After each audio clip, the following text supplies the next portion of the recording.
Garvey of District 32, and I'm pretty excited today to have a conversation with Navdeep Hazricha. How are you, Navdeep?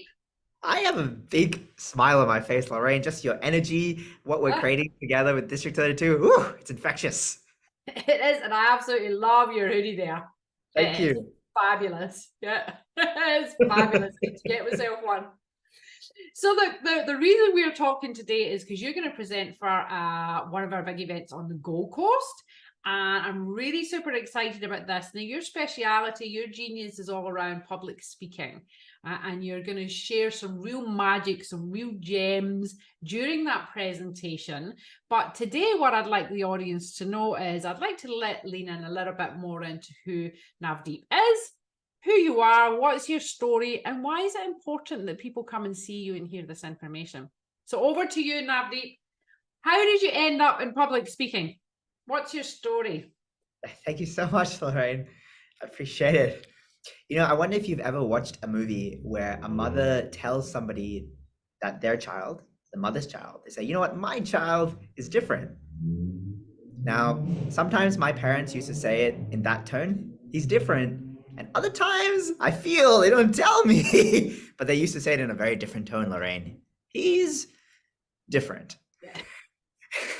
You know what that means? Yep.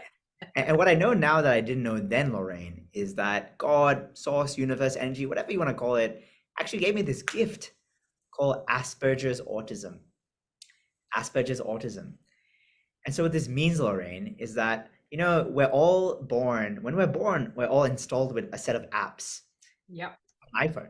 Now, imagine that one of the apps that I did not have, I was not born with, was the app of socializing and connecting with people. And so I was at a disadvantage there. I didn't know how to make friends. I had these passions for business ideas, but people wouldn't take me seriously. I even remember once, Lauren, I was sitting on a panel and it was a government event, and literally I got asked a question and I gave an answer and it got a so-and-so response. And then the person next to me said pretty much the same thing, but you could hear the applause and the ums and the crowd's reaction. And that was one of the moments that it just clicked. Because you, like me, by now can agree that if you're a business owner, it doesn't matter how good what you sell or what you offer or what you serve is. If you are the world's best kept secret, it means zilch. And so I became obsessed with, I had to teach myself how to socialize to survive, to make friends, to feel loved, to tap into that sense of connection. And eventually I just became so obsessed with it that a level of mastery came with it, a level of competency came with it. And I realized how applicable it was to a business setting. Because frankly, I know people who are already in District 32 and people who are considering joining are very talented. And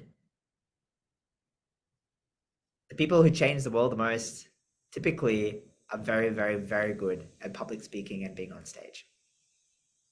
So you noticed that and you've turned a missing app into your genius, right? I gotta love that, right? That's obviously a challenging one. Human connection is very important. To us, it's right up there in our top 3 needs. So I can imagine why that would be, or how that would be very challenging for you. But to take that, not everyone takes it by the horns and transforms it into magic or genius. That's not everybody's story. That's your story. And I love it. And I love the authenticity that comes through it. And to take something like that and then put yourself right out there on the stage, right? It's like the boldest move. And I think it's a bold move for a lot of people, right? But particularly those who might be challenged in a certain area. So, hats off to you. Thank you. For being one of those human beings who goes out there and makes it happen. Thank you. It's fantastic. And who was it? I can't remember who was it. Was it Earl Nightingale? I keep getting him wrong. No, it wasn't Earl Nightingale. Who was it that invented the light bulb? I think it's either Isaac Newton or Thomas Edison. Maybe Thomas Edison. I can't remember now. It might be Thomas Edison. It was one of the greats, and they had said that they were sent to school every day and the teacher had come home with a note, and the note said for the parent, for the mum, your boy is retarded and will never do well in school. And he said, what was the note, mummy? What was the note, mummy? And she said, your boy's a genius, and you should probably train him at home because he's so much more gifted than the rest. I think it was John DeMartini now. But then he was told from an early age that he was this genius, right? So it's amazing how, your upbringing can impact your direction and how people talk to you and how people connect with you and what your beliefs are that are programmed into you from an early age. 100%. 100%. I was so lucky to have such loving parents. Even today, I still see an autism therapist. I had a session last week. But you're absolutely right. It's the label you set on it. And especially when you have like a big vision or a change you'd like to make in the world. Like, if you think about, Samsung versus Apple, why was the iPhone so successful? Steve Jobs got on stage and he helped transfer his own belief in what he has to a wide audience.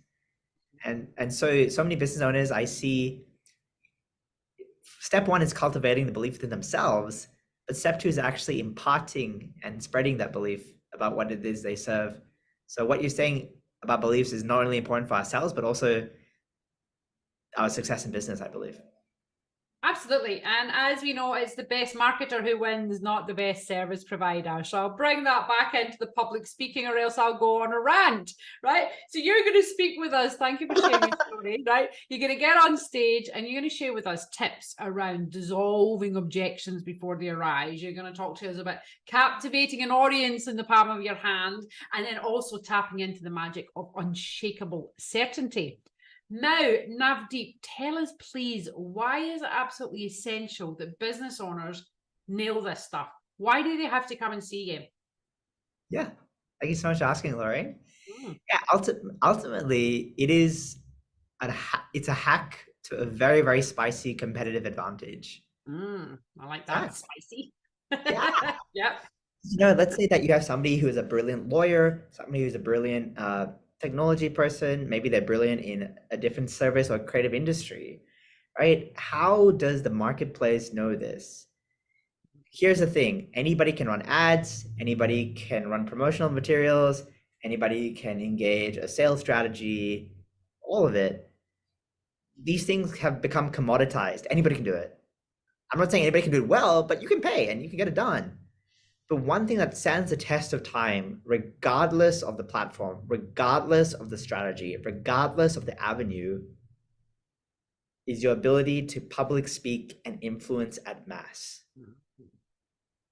Love that. Warren Buffett is a pretty popular guy. He's a pretty famous guy. He talks about how if the most valuable piece of paper he has is his public speaking course certificate. Wow. Okay. Yeah. Presidencies are won and lost over public speaking. We just had a referendum in this country. Won and lost over public speaking. So if you want things to go your way more, I would master the art of public speaking. Thank you very much, Navdeep. I love your story. Love what you stand for, and I'm really excited to hear and see you on the stage and sharing your magic with us so that we can be better business owners and be more influential in the areas of our business. Thank you very much for sharing your time today. I'm really excited to see you. You too. All good. Bless you. Thank you. See you later. Bye. Bye, Navdeep. Bye.